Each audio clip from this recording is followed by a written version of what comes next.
Seja bem-vindo nessa noite à Casa de Restauração. Que Deus tenha uma palavra, minha oração é que Deus tenha uma palavra para a sua vida, para o seu coração, uma resposta, algo que você está pedindo a Deus, que você está buscando há tanto tempo.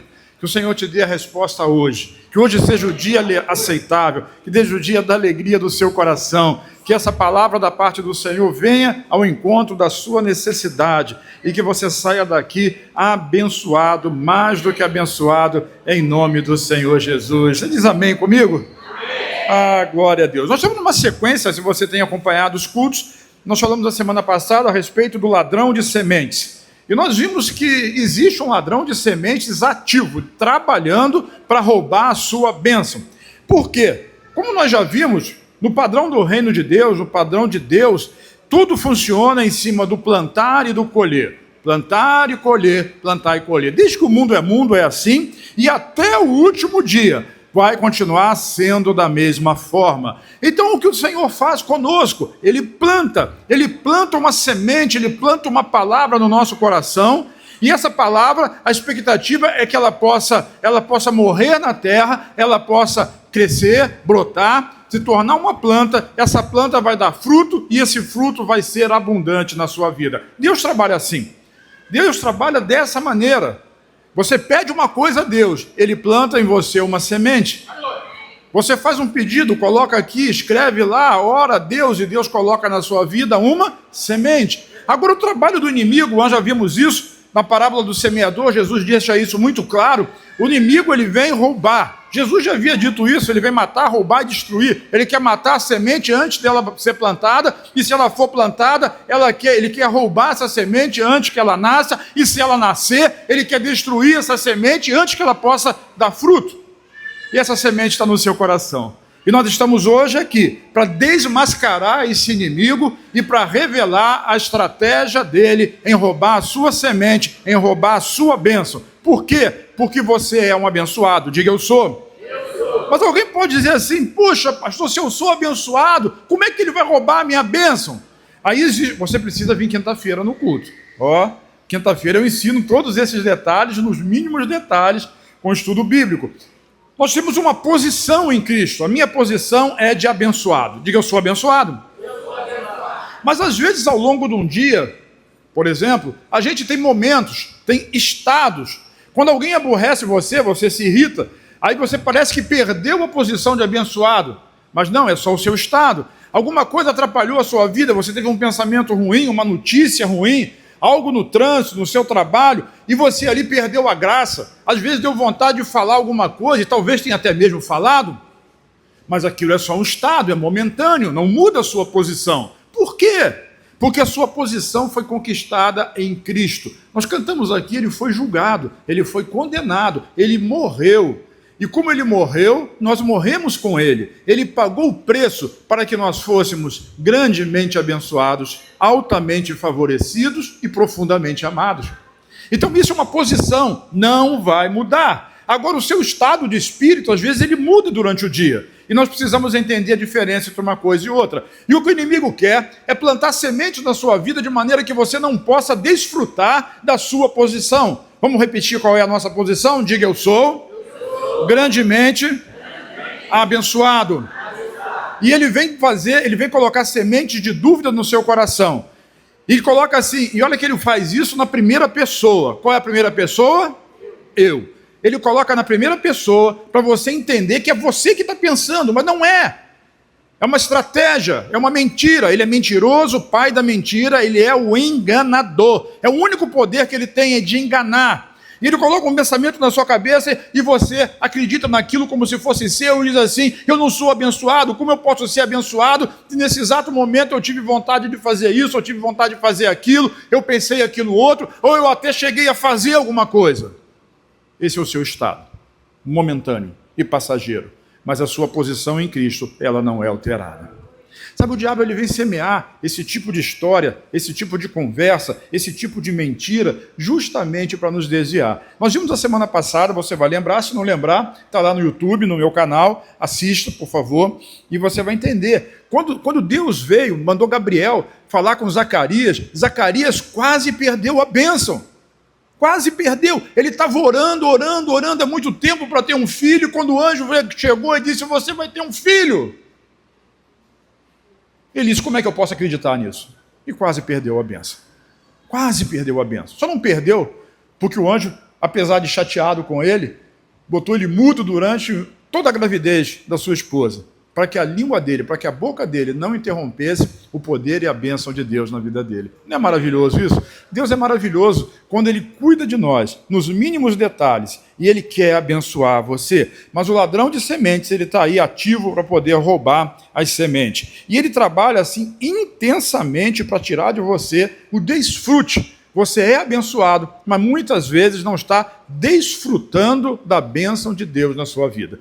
Qual é o interesse de Deus? É que você seja abençoado e possa desfrutar dessa bênção. Quantos querem desfrutar da bênção de Deus? A bênção de Deus é maravilhosa, irmão. Nós precisamos desfrutar dela. E acredite em mim, essa é a vontade de Deus para a sua vida, que você desfrute de cada uma delas. Então o inimigo, ele vem gerar dúvida, levanta questionamentos, apresenta argumentos lógicos, argumentos racionais, ele traz distrações, tudo com o propósito de impedi-lo de acessar a bênção de Deus. Agora eu quero mostrar para vocês como o ladrão age. Nós vimos na semana passada em Mateus 13 e hoje nós vamos continuar na sequência. Mateus 13 é o texto da parábola do semeador e você vai se lembrar que Jesus disse que quem não consegue compreender essa parábola vai ter dificuldade de entender todas as outras. Portanto, Jesus continua na mesma toada, falando a respeito de sementes e da importância de plantar e de colher. Mateus capítulo 13, versículos de 24 a 30 diz assim, Jesus lhe propôs outra parábola, dizendo, o reino dos céus é semelhante a um homem que semeou boa semente no seu campo. Quem é esse homem? Diga, Jesus. Jesus é o homem, ele é o homem aqui que semeia boa semente no seu campo. Mas o versículo 25 diz, mas enquanto todos estavam dormindo, veio o inimigo dele e semeou joio no meio do trigo e foi embora. E quando as plantas cresceram e produziram fruto, apareceu também o joio. Então os servos do dono da casa chegaram e disseram, patrão, o senhor não semeou a boa semente no seu campo? De onde então vem o joio? Ele, porém, lhes respondeu, o inimigo fez isso. Mas os servos lhe perguntaram, o senhor quer que a gente vá e arranque o joio? O dono da casa respondeu, não, porque ao separar os joios, vocês podem arrancar também com ele o trigo. Deixem que cresçam juntos até a colheita, e no tempo da colheita direi aos ceifeiros, ajuntem primeiro o joio, amarrem-no em feixes para ser queimado, mas recolham o trigo no meu celeiro. Então nós já sabemos aqui e já vimos que esse é o princípio, semear e colher, plantar e colher. O contexto é a parábola do semeador, como eu já falei, e agora Jesus está propondo uma nova história, uma nova parábola para trazer mais luz, mais clareza. Então o reino de Deus ele é semelhante a um homem que plantou uma boa semente. Todas as vezes que você ouve uma pregação da palavra de Deus, é uma semente que está sendo plantada na sua vida. Uma palavra da graça, uma palavra de Cristo, é uma semente que está sendo plantada na sua vida. E essa é a maneira de Deus fazer o reino crescer, através da pregação da palavra, da semente liberada, que cresce no seu coração e frutifica a 30, a 60 e a 100 por cada unidade de semente plantada. Então a boa semente é a palavra e o semeador é Cristo. Enquanto todos dormiam, alguém dorme aqui? O inimigo é assim, ele aproveita o seu momento de maior fragilidade, ele não tem pena de velhinho nem de criança, ele atormenta os doentes, ele quer matar, roubar e destruir. E no momento de maior fragilidade é o momento que ele aproveita para poder exatamente implementar o seu mal, a malignidade, a semente perversa, que parece até boa, mas na verdade ela é mentirosa e lamentável. Então o inimigo foi de noite, quando todo mundo estava dormindo, mas ninguém ficou vigiando. Irmão, você não dorme? Dorme. O inimigo trabalha, inclusive, quando você está dormindo. E não sei vocês, eu não sei se acontece isso aqui em Santa Bárbara, mas lá em casa acontece muito.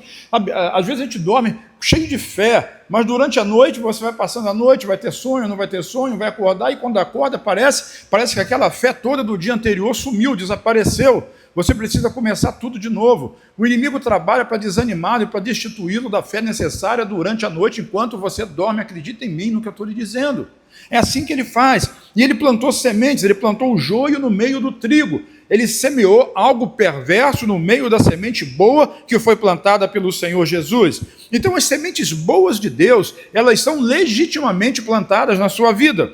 Mas as sementes falsas do inimigo, elas são plantadas clandestinamente, fruto de engano. Ambas são parecidas, mas a boa semente, ela vai dar frutos, enquanto as sementes ruins apenas são tóxicas e nocivas à terra. Esse é o joio. O joio é tóxico e é nocivo.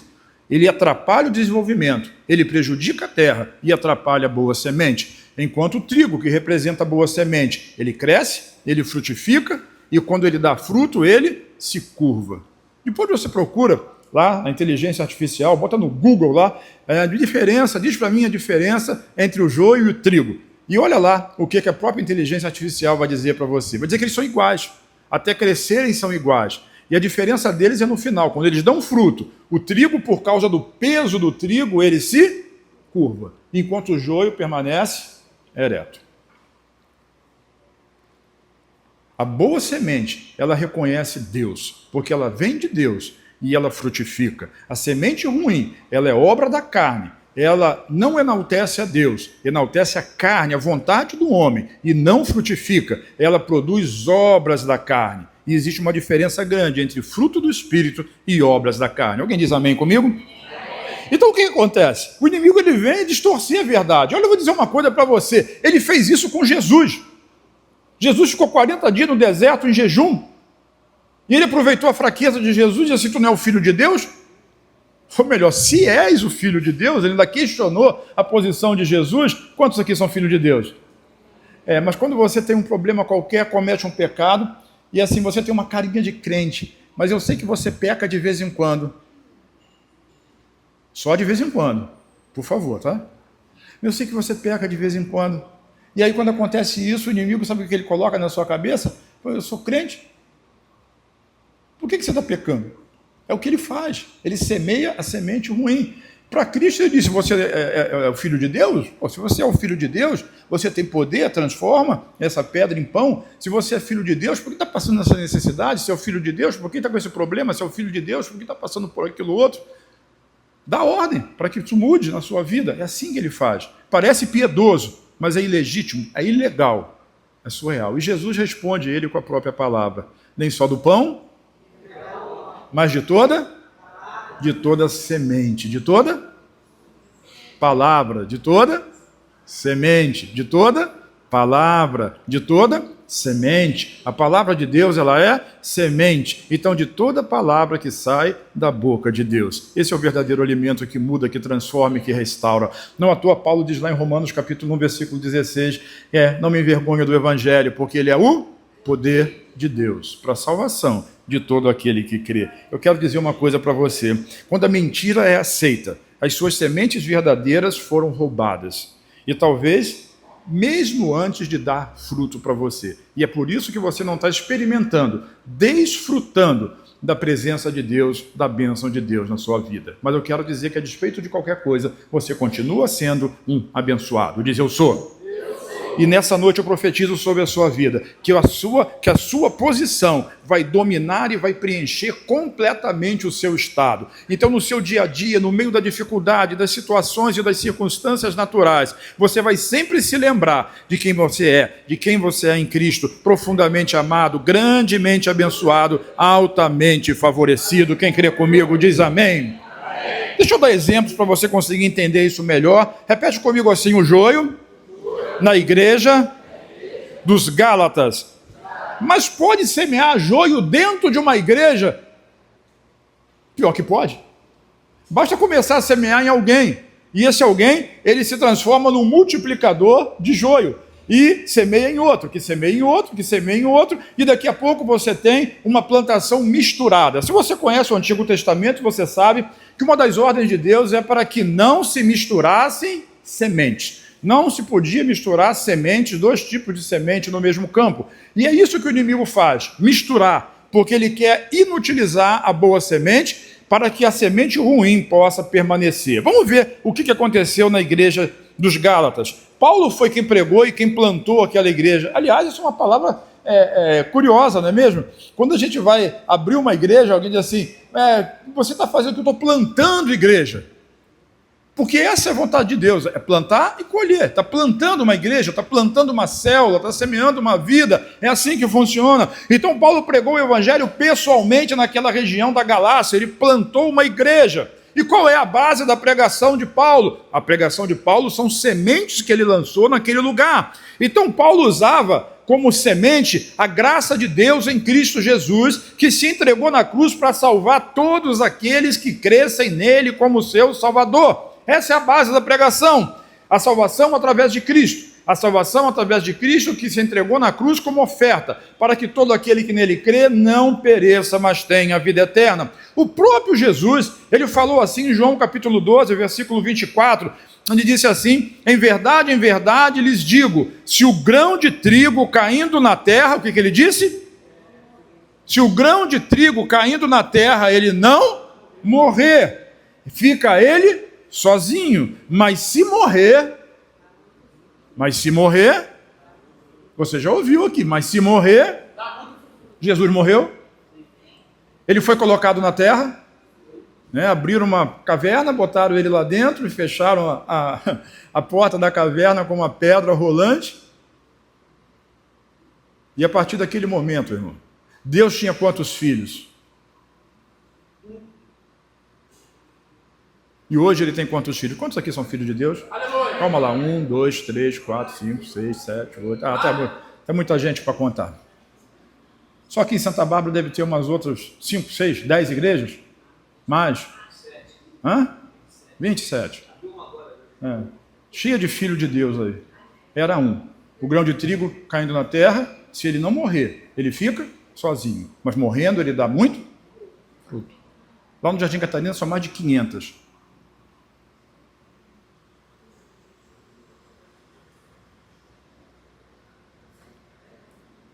Vire para quem está do seu lado e pergunta, ele está achando que você está sozinho, né? Tá não. Está achando que vai ficar sozinho no céu, né? Vai não. Qual é o problema então daquela igreja? Semearam o joio. Plantaram o joio. Vamos ver o texto, Gálatas capítulo 3, versículos de 1 a 5. Eu acho isso muito curioso. Paulo, quando fala, por exemplo, para a igreja de Corinto, que é uma igreja problemática, né?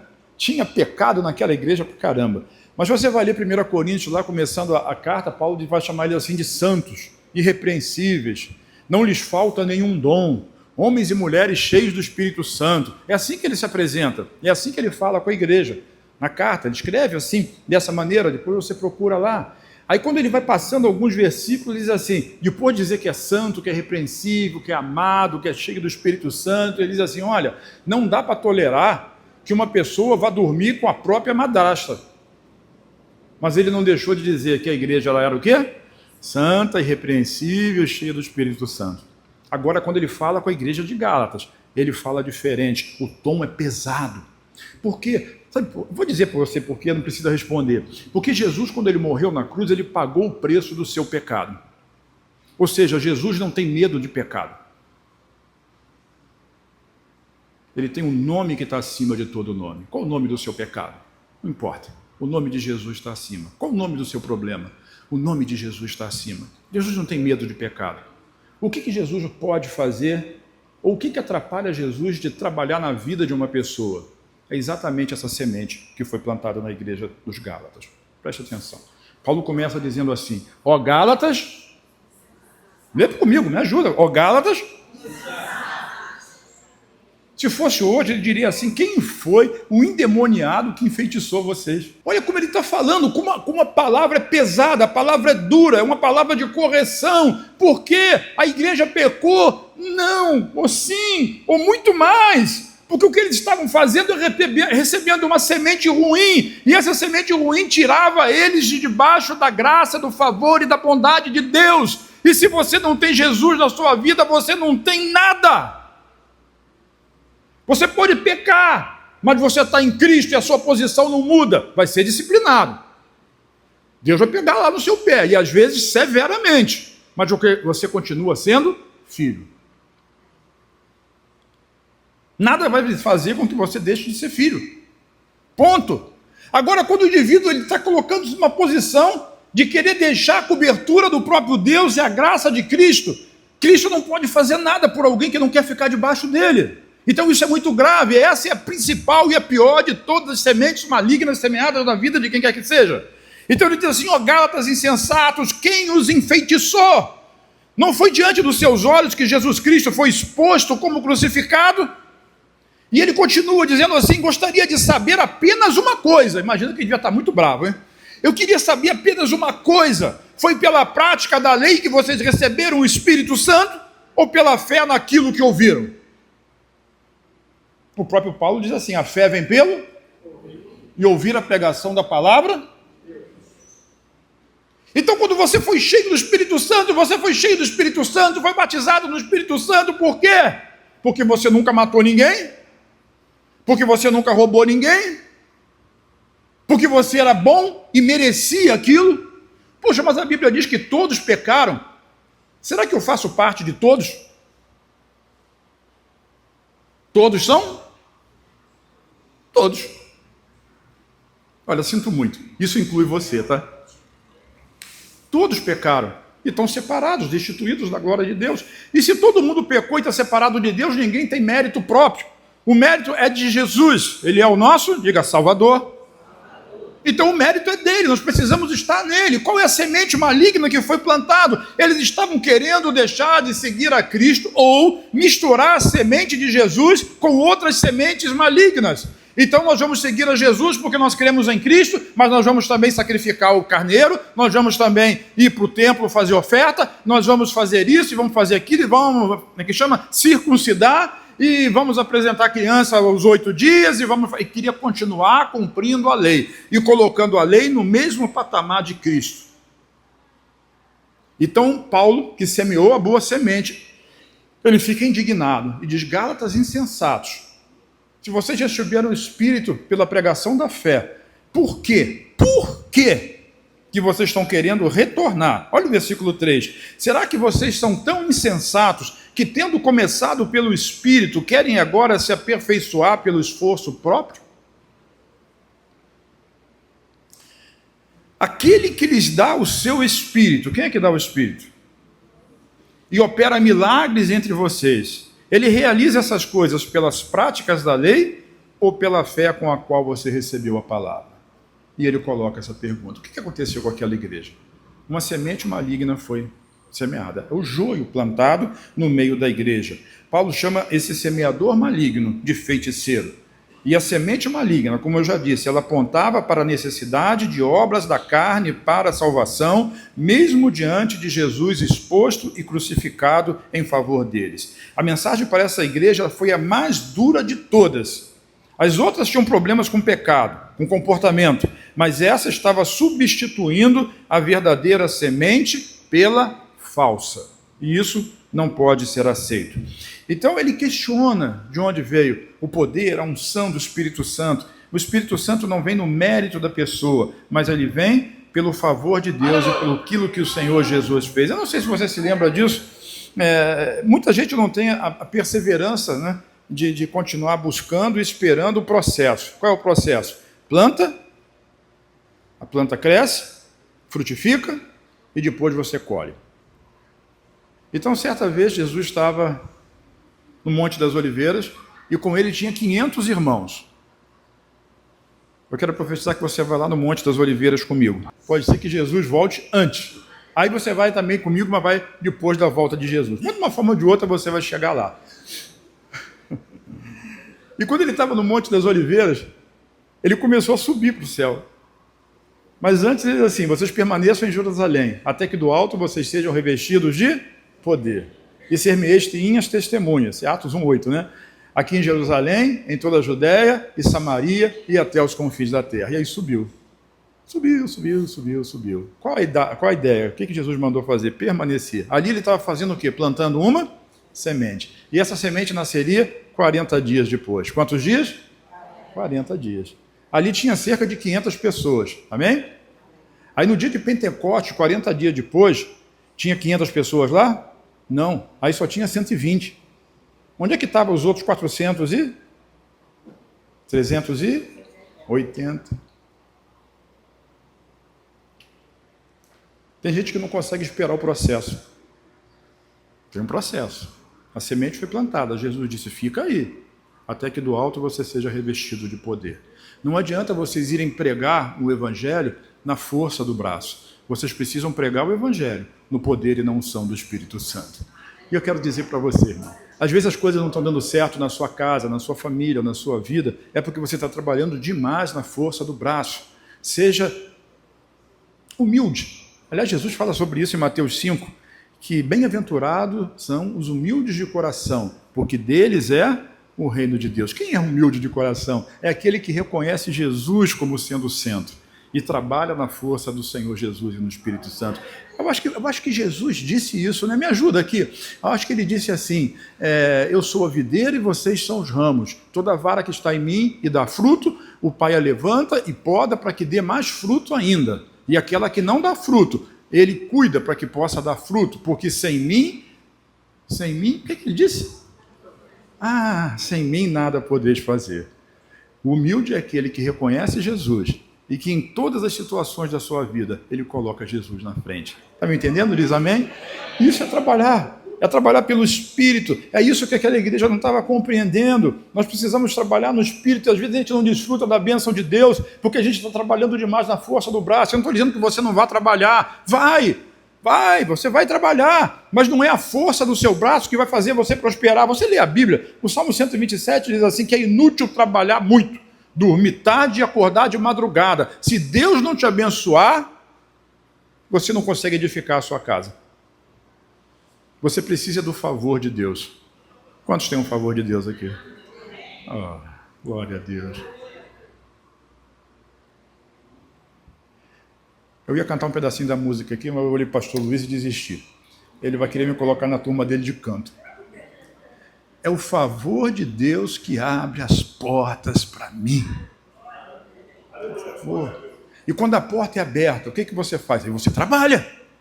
Aí tu trabalha duro. Mas aí você está trabalhando debaixo do favor. E aquilo vai prosperar. A semente vai nascer, a semente vai crescer. Então ele ficava questionando a igreja. Imagina, Paulo bravo, e ele não era um camarada muito manso. E ele dizia assim, que insensato! Ele queria fazer, certamente ele queria falar alguma coisa muito pior, né? Insensato, quem foi que enfeitiçou você? Está endemoniado. Vai deixar a graça de Cristo para querer voltar ao seu mérito próprio? Tem muita gente que não consegue orar. Por quê? Porque apesar de terminar a oração, sabe por que você termina a oração em nome de Jesus? Oração que não é feita em nome de Jesus é qualquer coisa, menos oração. Porque Jesus é o nosso intercessor. E Deus ouve você porque Ele ouve Jesus. Agora, quando você ora em nome de Jesus, é como se você estivesse dizendo dessa forma: eu estou na presença de Deus e na sala do trono. Eu estou aonde Jesus está. Aonde Jesus está? Na presença de Deus e na sala do trono. Então você pode estar diante do Deus Pai, entregando a sua oração. Por quê? Porque você está em Cristo. E aonde Cristo está, você está também. Essa é a justiça de Deus, pela fé. Não é nas obras. Você não pode... Sabe por que as pessoas não conseguem oração? Porque elas vão orar a Deus, aí no meio da oração, o inimigo planta na cabeça, você vai estar orando a Deus, você fez aquilo outro, você pensou nisso. Você tinha lá, Deus falou com você, dá R$10 de oferta, e você deu 2. Entregou aquela ofertazinha michuruca. Agora você vai querer orar? No meio da oração. O que já aconteceu? Não responde se já aconteceu isso com você. É melhor não. Não vamos pôr ninguém aqui. No meio da oração. Mas por que isso acontece? É porque tu está querendo fazer oração no seu poder, na sua força. É isso que Paulo está dizendo. Você está deixando o Espírito que intercede por nós com gemidos inexprimíveis. E está querendo orar na sua força. Qual é a sua força? Se eu mereço, Deus me dá. Se eu não mereço, eu não recebo.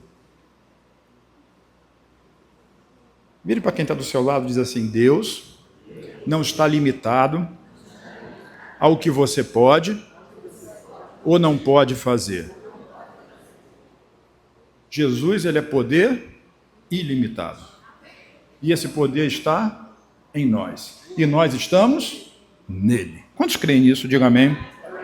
Quando você abandona a semente da fé e baseia a sua vida nos seus méritos pessoais, suas sementes foram roubadas e a sua bênção se perdeu. Vire para quem está ao seu lado e diga assim: tem alguém roubando a sua bênção. Diga isso a 3 pessoas: tem alguém roubando a sua bênção.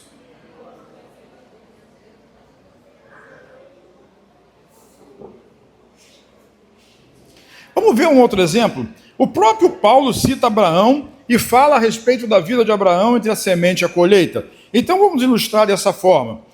Abraão ele recebeu uma promessa de Deus. Ele tinha 75 anos de idade e Deus deu uma promessa para ele. Disse: sai da tua terra, do meio da tua parentela e vai para a terra que eu te mostrarei e farei de ti uma grande nação. Eu te abençoarei e abençoarei aqueles que te abençoarem e amaldiçoarei aqueles que te amaldiçoarem.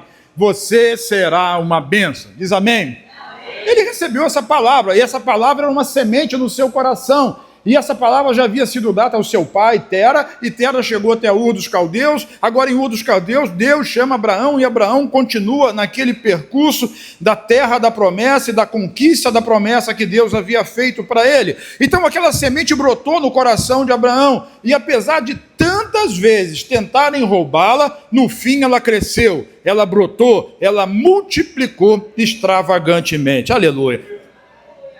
Tem mais. Vira para quem está ao seu lado, diga: tem mais. Gálatas 3, de 6 a 9.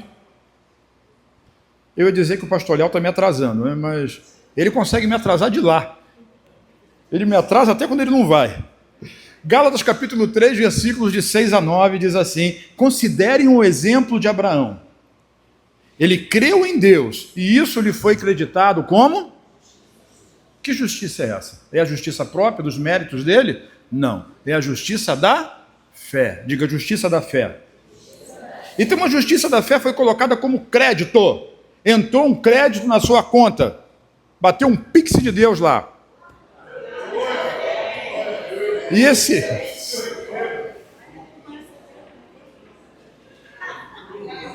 Vê se dá o dízimo desse pix aí.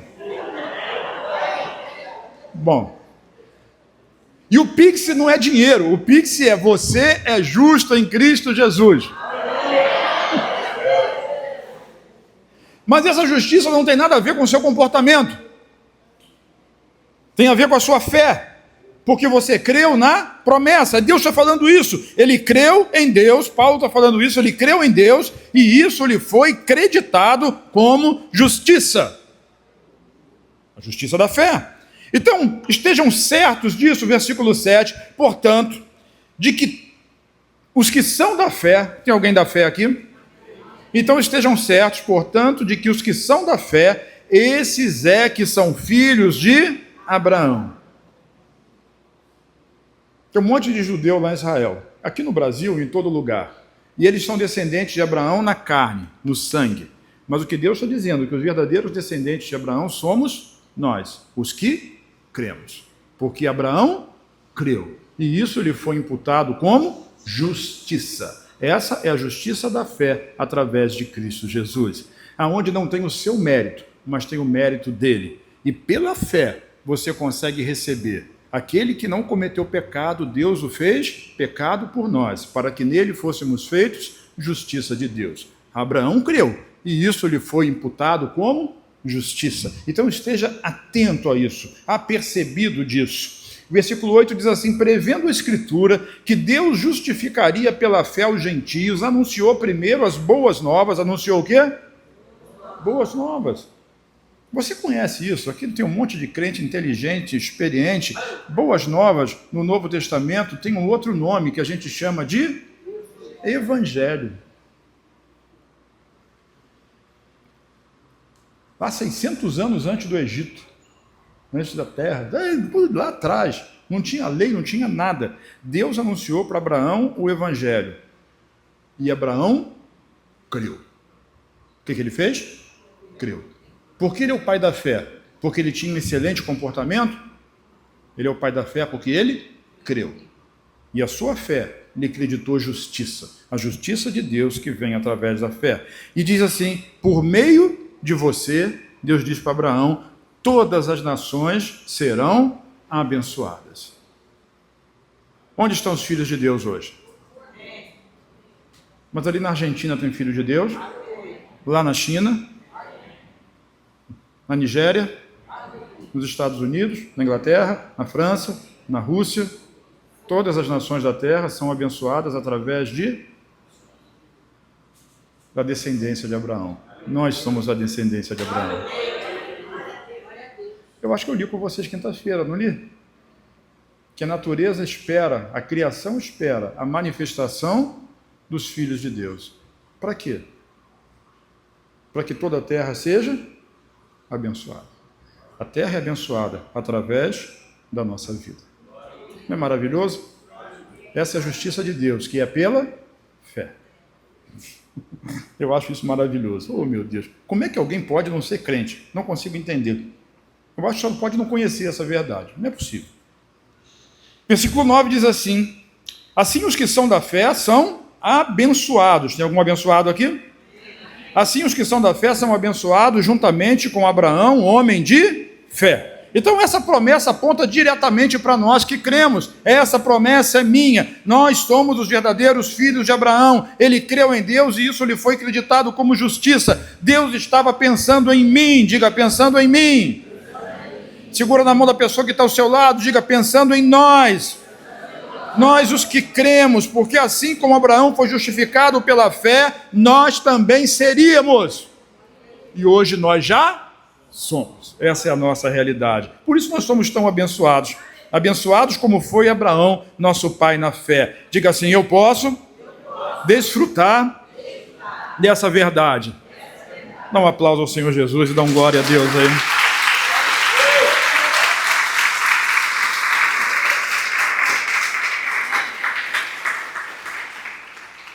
Agora Abraão tinha um segredo. Quantos querem saber o segredo de Abraão?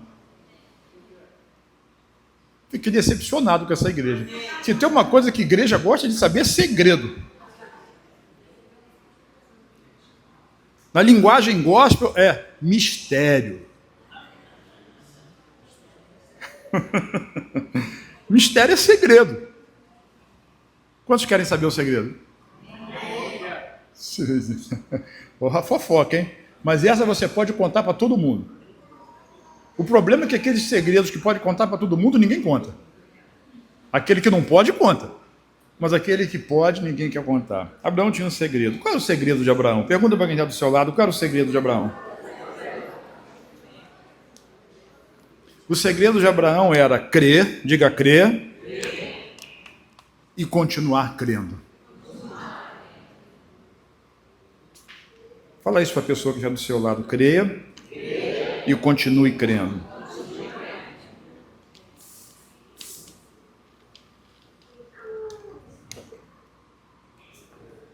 Uma vez que ele recebeu a semente, ele jamais deixou de acreditar nela até que ela frutificou. Abraão primeiro ficou rico, depois ficou riquíssimo, depois tomou posse da terra, depois os inimigos viraram aliados dele, porque ninguém podia com ele. Até que aos 99 anos, quantos anos? Nasceu Isaac. Ou seja, a principal semente demorou 25 anos. 25 anos. Mas eu estou falando para você de um Deus que chama uma pessoa com 75. E que na hora dessa pessoa receber a bênção, ela já tem quase 100.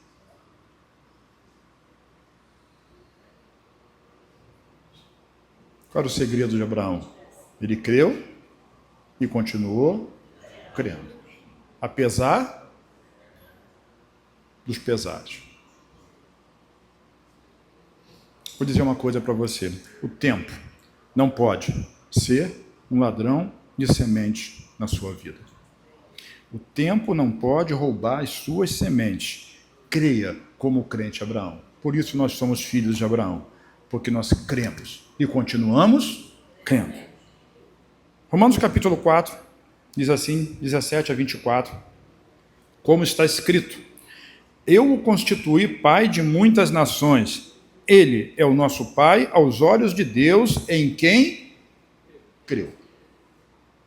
O Deus que dá vida aos mortos e chama à existência coisas que não existem como se existissem. Quando a gente para falar disso a respeito da vida de Abraão, você sabe que Abraão nem sempre foi Abraão, ele era Abrão, pai elevado. Em um determinado momento da vida dele, lá perto dos 100 anos, Deus muda o nome dele para Abraão, pai de multidões, pai de nações. E ele tinha vivido a vida dele inteira em altos e baixos.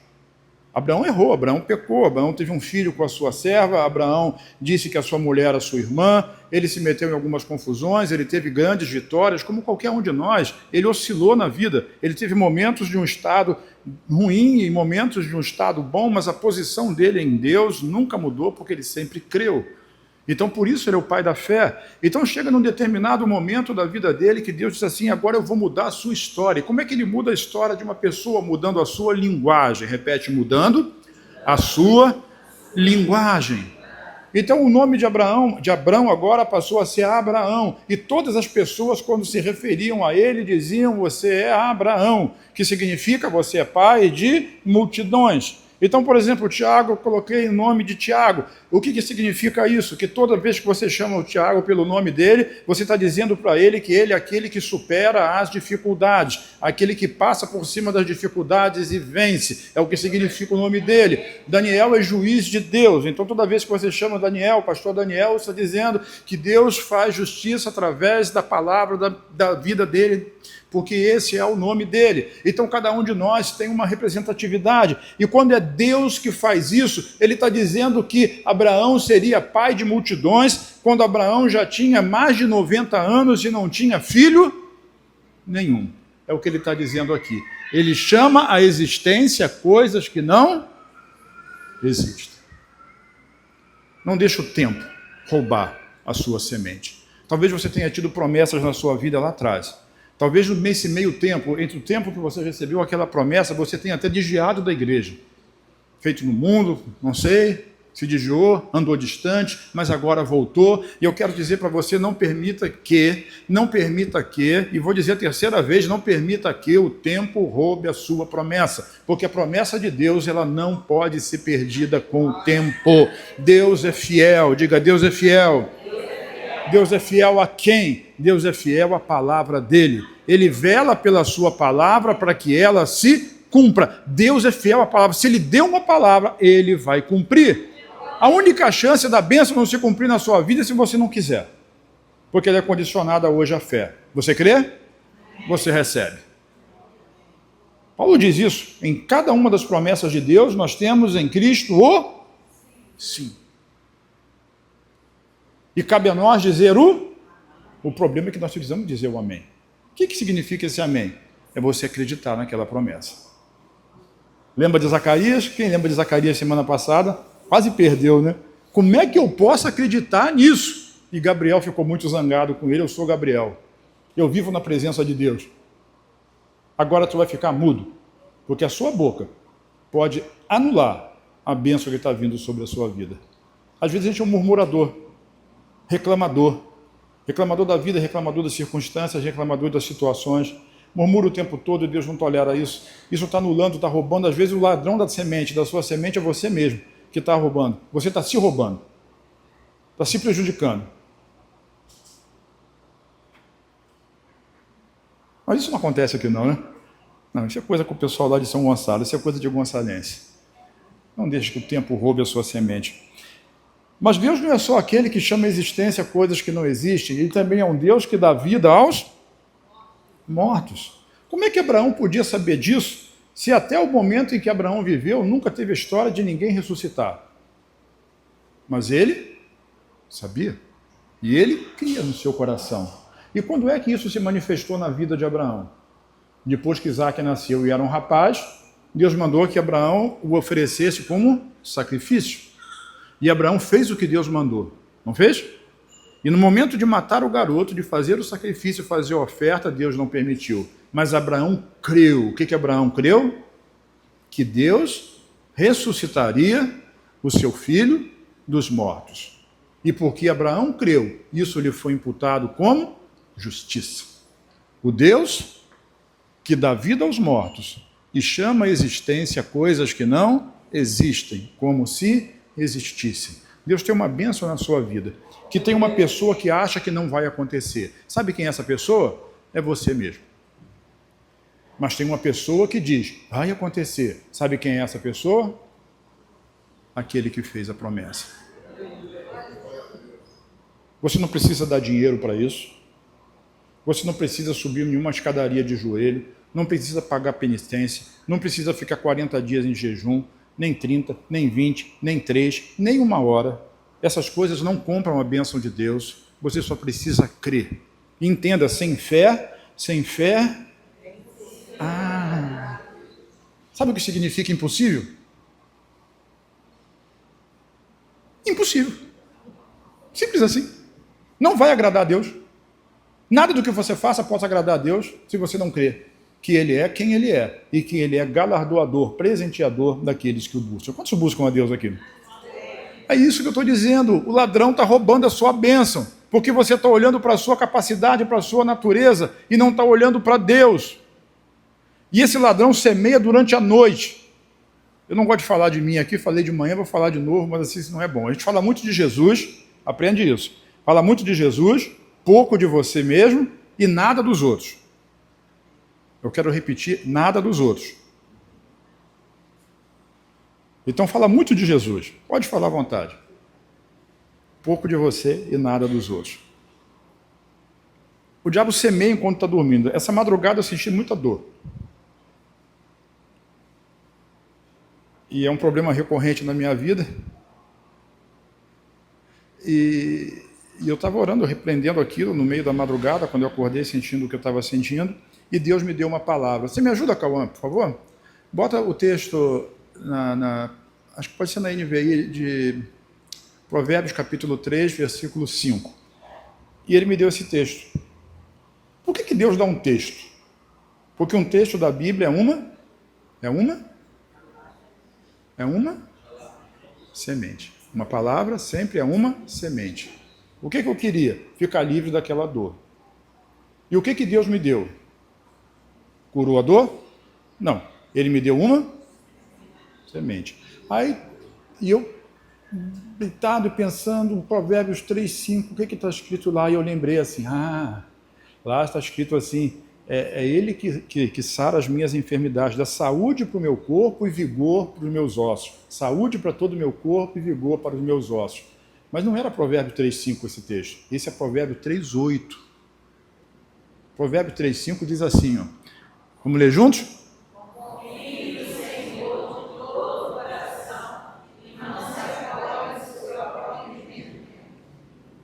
Eu vou me permito usar a minha vida como exemplo.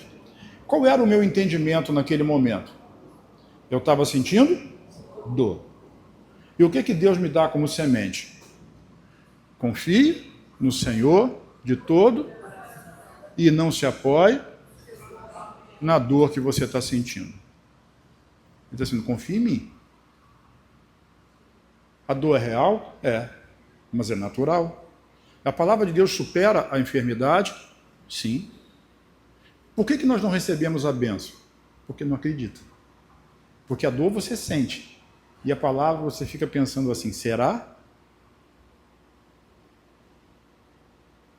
Eu preguei de manhã ainda meio mais ou menos. Mas depois sumiu. Porque a semente, graças a Deus, diz comigo, graças a Deus, essa semente produziu rápido. Deu fruto rápido. Glória a Deus. Deu fruto rápido. Confia no Senhor. É uma semente. Você tem um pedido, Deus te dá uma semente.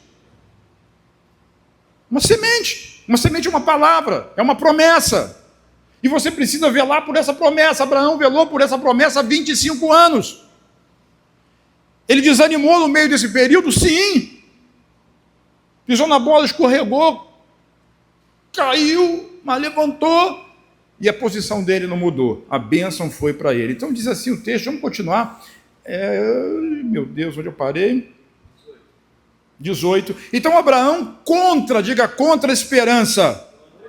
Em esperança creu. As possibilidades dele eram nenhuma. Ele era um velho, casado com uma velha, estéril, e nunca poderia ter um filho, não tinha mais jeito para ele, mas ele continuou crendo. Por que nós somos descendentes de Abraão pela fé? Porque essa mesma fé está dentro de nós, de crer e de continuar crendo. Qual é o segredo de Abraão? Diga: eu creio e continuo crendo. O mundo diz que não dá, o advogado diz que não dá, o político diz que não dá, o economista diz que não dá, o médico diz que não tem mais esperança, mas eu tenho uma promessa. Não se baseie no seu próprio entendimento, nem na opinião de quem quer que seja. Se você tem uma palavra de Deus, é a palavra de Deus que te guia, que te sustenta, que te protege, que te guarda, que te eleva e que faz com que cada uma das sementes dele na sua vida multipliquem. Não importa se você tem 5 anos, 3 anos, 7 anos, 12 anos, 70 anos, 80 anos, 90 anos. Abraão recebeu a bênção final dele, ele ia fazer 100 anos.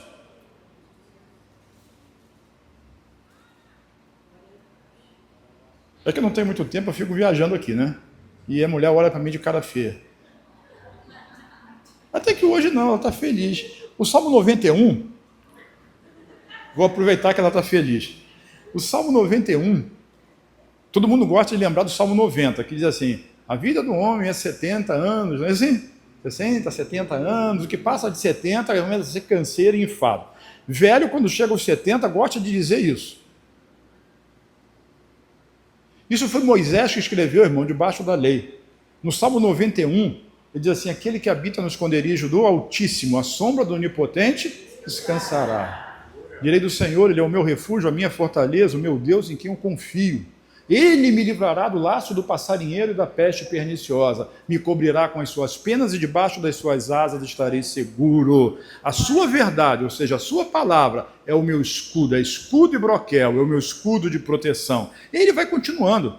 E diz: 1000 cairão ao meu lado, 10.000 à minha direita, mas eu não seria atendido. Mas lá no finalzinho, ele diz assim: dar-te-ei longura de dias e te mostrarei, no último versículo, a minha salvação. Abraão teve um filho com quase 100 anos. Ele morreu com 170 e teve mais um monte de filho. Mas Deus deu longura de dias e renovou a juventude dele. Diz aleluia. Não deixe que o tempo atrapalhe a sua promessa. Se Deus tem uma promessa e manteve você vivo até aqui, é porque Ele quer cumprir essa promessa na sua vida. Caleb tinha 85, todos os amigos dele morreram, e morria um, morria outro, e morria no deserto, e morria, ele dizia assim: 1000 cairão ao meu lado, 10.000 à minha direita, mas eu não serei atingido. Davi nem tinha escrito isso ainda, mas ele já tinha isso no coração. E quando chegou lá no final, com 85 anos, ele disse assim: eu quero a minha montanha, eu quero aquela montanha que Deus prometeu para mim, mas lá só tem gigante, é essa que eu quero. Eu estou vivo, eu estou forte, como eu era, eu continuo sendo. Eu vou lá conquistar aquela montanha porque Deus deu ela para mim. Essa é a promessa de Deus, é crer e continuar crendo, crer e continuar crendo. Deus está me mostrando que tem pessoas aqui que tiveram vocação ministerial, chamado ministerial, para evangelista, para obreiro, sabe, para ser um pregador, para ser um líder de célula, como nós temos hoje, para ser pastor, e esqueceu a sua vocação porque teve problemas, porque teve dificuldades, talvez problemas, lutas, problemas de casamento. Sabe, o Deus que te chamou, Ele não esqueceu, Ele já estava lá quando você foi chamado, e Ele está aqui hoje quando está te lembrando que existe sim uma promessa de Deus para se cumprir na sua vida. Não permita ser roubado, não permita ser roubado, mesmo que tudo e todos digam que não dá. Creia contra a esperança. Versículo 19 diz assim: sem enfraquecer na fé, reconheceu que o seu corpo já estava sem vitalidade, pois já contava com cerca de 100 anos de idade, e quando também o ventre de Sara já estava sem vitalidade, mesmo assim, fala comigo, mesmo assim. Ou seja, todos os problemas eram contra ele, tudo apontava para que não ia dar certo, mas mesmo assim, não duvidou, não foi incrédulo em relação à promessa de Deus, mas foi fortalecido em sua fé e deu glória a Deus. Diz aleluia. Aleluia. Dá um aplauso ao Senhor Jesus.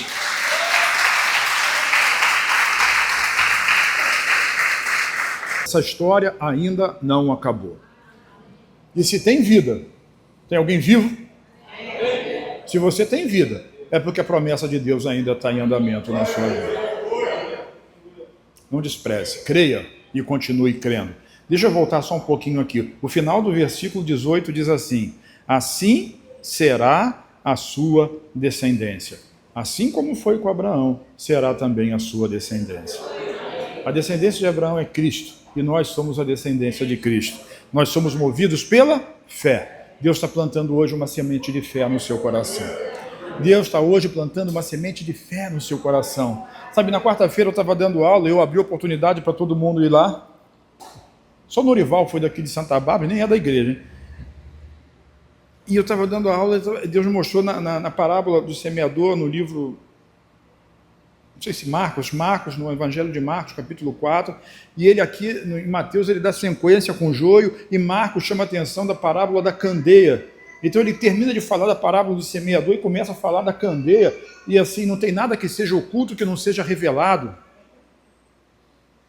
Porque o crente é como candeia que precisa brilhar, mas o que tem isso a ver com semente?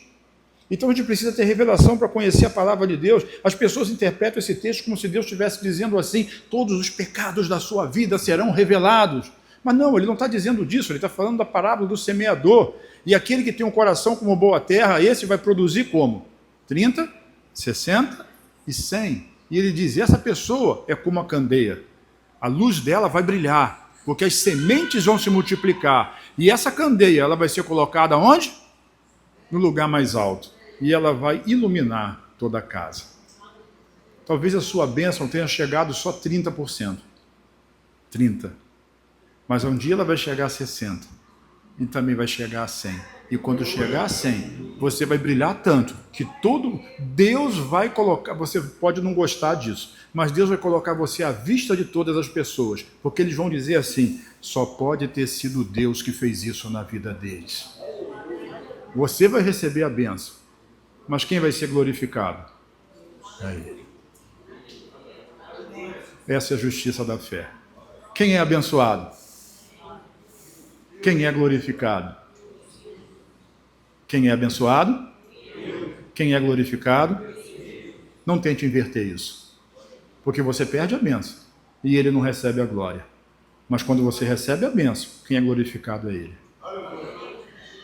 Tem gente que acha que Deus não quer abençoar. Deus não vai com a minha cara. Não existe isso. Isso é joio. Alguém plantou joio no seu coração. Quanto mais o crente é abençoado, quanto mais ele brilha, mais Deus é glorificado. Aleluia. Um aplauso a Jesus. Vou tomar uma água.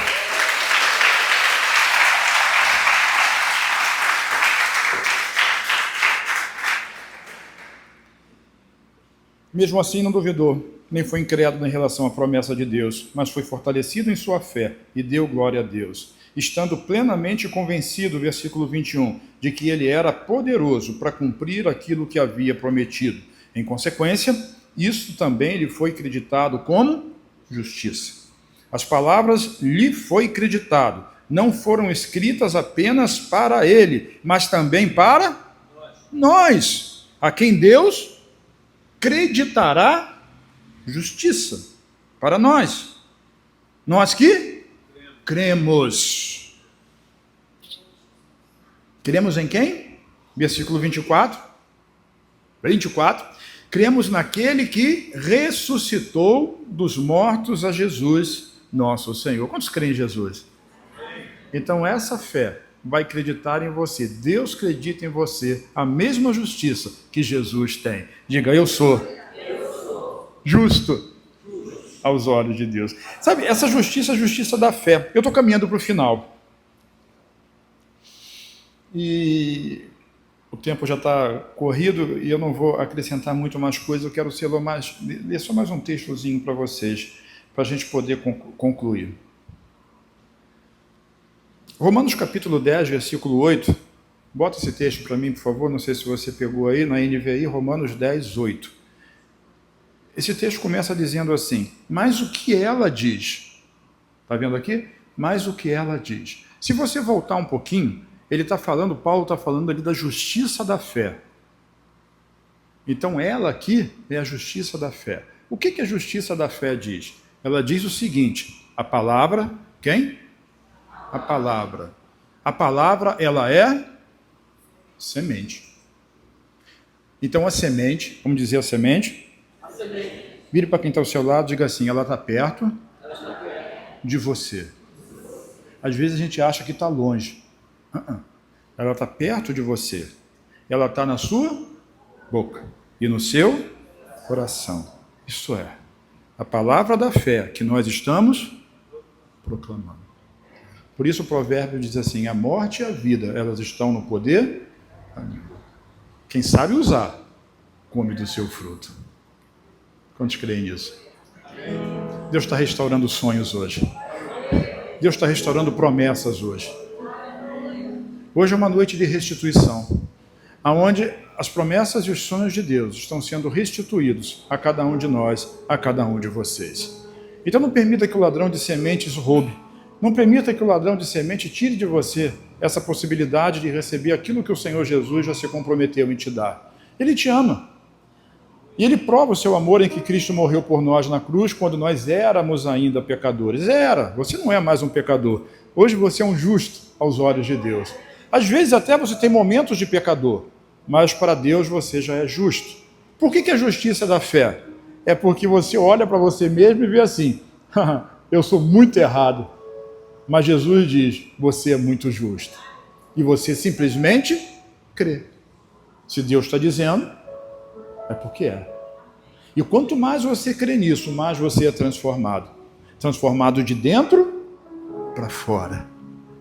Porque a semente, a Bíblia diz que ela é enterrada na terra. E você não sabe o que acontece. E você dorme, e você acorda, e você dorme, e você acorda, e sem saber como. Um dia ela brota. E ela cresce. E se transforma numa planta. E depois essa planta vai dar uma espiga. E essa espiga vai gerar fruto. Assim é a palavra de Deus em nós. Ela está sendo plantada. Muitas outras sementes já foram plantadas anteriormente na sua vida. Talvez este seja o tempo de você colher. E a que você está plantando hoje, ela vai frutificar em algum momento. Não desista da promessa de Deus. Porque a justiça da fé, ela não é algo inalcançável. Ela é algo que está perto de nós. Ela está na nossa boca e está no nosso coração.